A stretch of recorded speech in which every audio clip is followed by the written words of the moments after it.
Hello, this is CrazyMan7777 on World of Tanks Tuesday, and there's been a new line added to World of Tanks Xbox, the Cruiser 1 through Valentine, and I have the Cruiser 1 and the Cruiser 2. I don't have the Valentine, I'm not going to get that yet.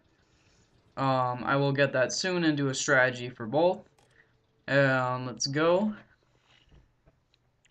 So, like I said, there was another major update for this month, and they added 3 tanks in between the two current British lines that we have. Um, we have the Tortoise line and the Conqueror line, and those end with the FV series tanks, which I cannot, for the life of me, I could not remember the name of. So, it's basically the one that most tankers have nicknamed the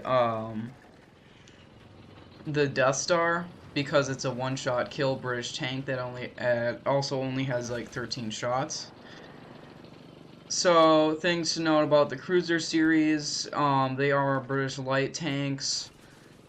Also, like I said before, I did try to get the video to be a lot better, and it is a lot better, and I'm not too sure about the audio because I can't hear that right now, but that doesn't matter for World Tanks Tuesday.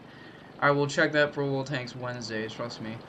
Anyway, things to note, they are supposed to be the fastest, the cruiser line is supposed to be the light tanks for the British tanks, and honestly, they are pretty bad light tanks since they only top at 33 miles an hour.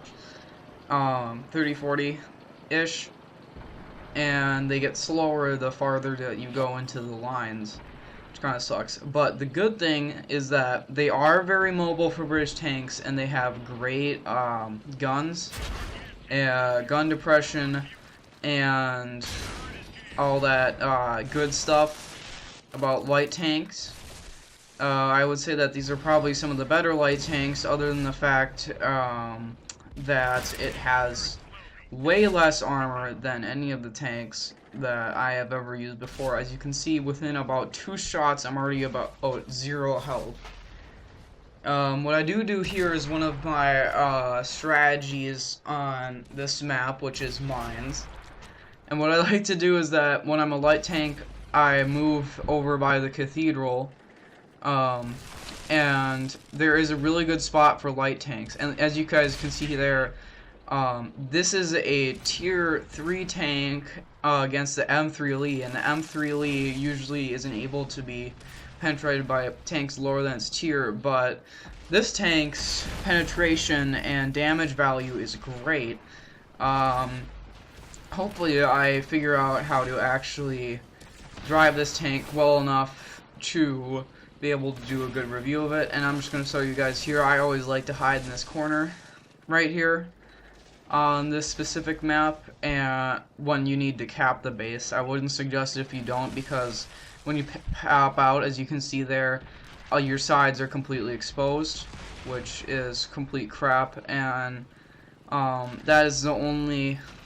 No, I don't know if that's the only lag spike that there is in this video. I think that's the only one. But there's only, there's not very much time left in video. So, news, I did get the ODST Metal Series pod. I only got one because they're all pretty much the same, and I'll explain that later. I do have some other things to review that I'll do next week, but this Saturday it'll be that ODST pod, and tomorrow I will be doing the Churchill 7. Thank you. This was, for watching. This was World Tanks Tuesday.